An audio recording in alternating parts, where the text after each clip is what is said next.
duuti artisti haacaaluuf hundeessaa oromoo garaaraase.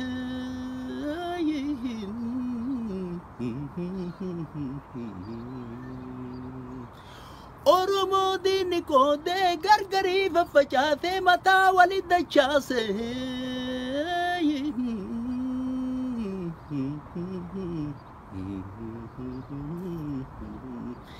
Ilmaan Oromoo hunda keessa falaan kakaatee qabsoo irra bobbaatee qabsoo ilmaan Oromoo fuulduratti furgaase.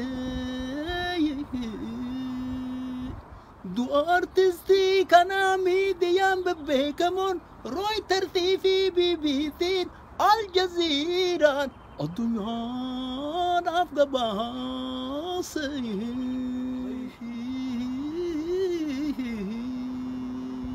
Uummanni addunyaadhaa gaafii itti kakaatee warra kalee noobilii maqaa nagee jedhuun nama nagaa booressu dogoggora badhaase.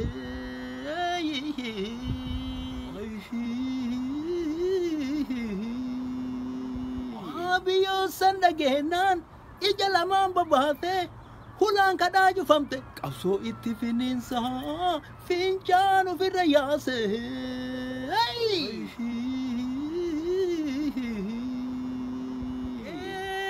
Ramsa kee ajjeese leenca aggee shaan qabe keerroo fincila kaate garuu dhaabuu dadhabe. Uummata karaa nagaa sobee biyya dachaase hidha guuruu jalqabe. Reenjeritti deebi'ee foddaa TV isaati gadi ba'ee dhaadata akka waan lola irra loltuu booji'ee qabe. Maal irratti dhaadata namni kararraa dabe namni hamilee cabe. Yaa abiyyoot kaata'ee jiruutee sodaachisi ennuudhaan sodaachisuuf uffatte reenjeri. Qabsoon ol baate seetaa dhiiga qeerroof qarreettu aangootti ol si baase. Qabsoo qeerroof qarreettu aangorraa gassi buusa tana ofitti himi jala tararii barisitti fakkaattee tarii.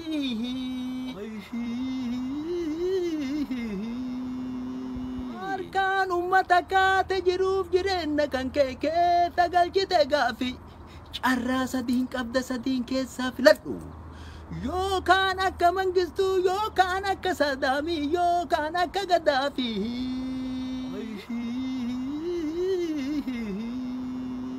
Gaafee maastar pilaanii ibiddi gichii ka'e Oromiyaa wal gahe. Fincila diddaa gabrummaa qeerroof qarreen ol ka'e. Ilmaan Oromoo hundi keessaaf alaa wal ta'e qabsoo irra bobba'e wayyaanee lafaan dha'e. Ibiddi amboo ka'es taphatti dhaamuun ta'u hanga gaafiin Oromoo hundi saagal magayu hanga Jawaar Muhammad hanga Baqqalaa Garbaa hanga Hamzaa Booranaa hanga Abdii Raggaasaa hanga Dajanee Xahaafa hanga ilmaan Oromoo hundi isaa hidhaa ba'u hanga sirra naftanyaa buqqisee lafaan dhahu. Nafti jechuun qawweedha naftanyaa jechuun nama. Naftanyaan sanyiin qabu hojii isaa madaalama abbaa irree jedhama. Qabsoo qeerroof qarreettiin naftanyaan ni dhabama. Warri har'a nu hidhu warri har'a nu qabu bodhinnuu hin qabama. Qabsoo jabaadhaa jama duubatti nun deebisu hidhaaf ajjechaaf tumaan qabsoo finiinsa dhama. Waan nama ajaa'ibu hojii naftanyaa lahaala ufumaanu ajjeese ufumaanu awwaala. Dabanurra dalage deebisee nurra faala qeerroof qarree ajjeese hinjifannoo sahala akka ufii godhee dhaala humna qawwee abdatee nu sodaachisu yaala.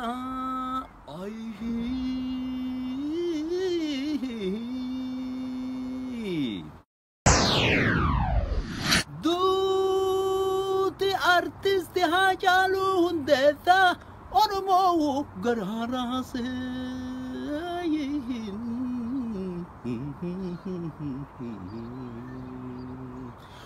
Oromoo diinni koodee gargarii faffacaasee mataa walit dachaase.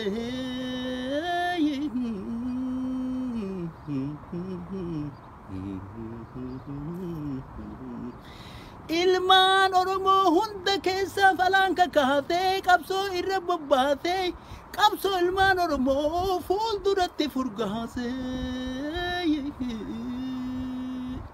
du'a artistii kanaa miidiyaan bebbeekamoon Rooyitertii fi BBC'n Aljazeeraan addunyaadhaaf gabaase.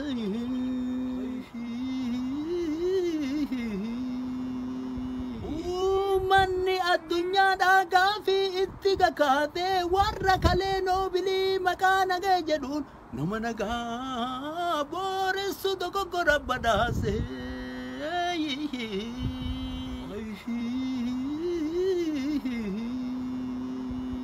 Biyyoon san dhageenyaan ija lamaan babaatee hulaan kadhaa jufamte qabsoo itti finiinsaa fincaan ofirra yaase.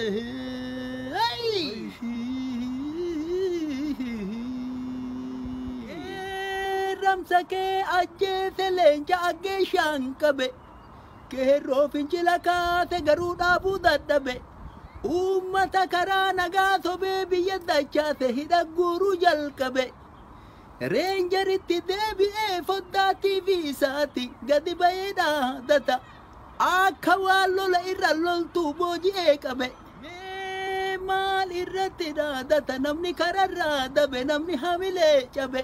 Yaa abiyyoot kaatayee jiruutee sodaachisi ennuudhaan sodaachisuuf uffatte reenjeri. Qabsoon ol baate seetaa dhiiga qeerroof qarreettu aangootti ol si baase. Qabsoo qeerroof qarreettu aangorraa gassi buusa tana ofitti himi jala tararii barisitti fakkaattee tarii. Harkaan uummata kaate jiruuf jireenya kan kee keessa galchite gaafi carraa sadiin qabda sadiin keessaa filadhu. Yookaan akka Mangistuu yookaan akka Sadaamii yookaan akka Gaddaafii.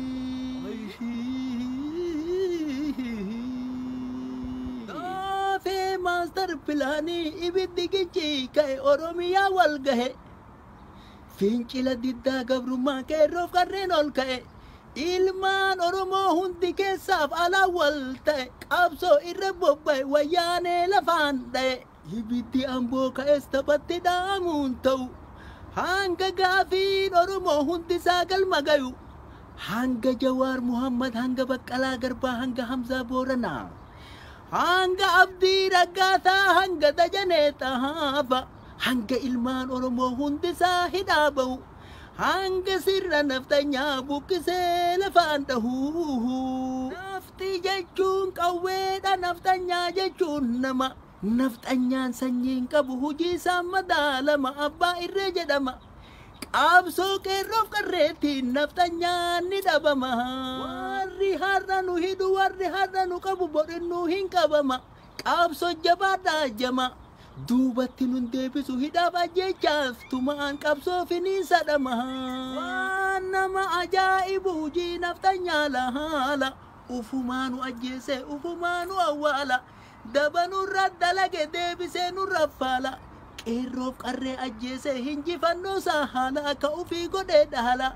Humna qawwee abdatee nu sodaachisu yaa haala.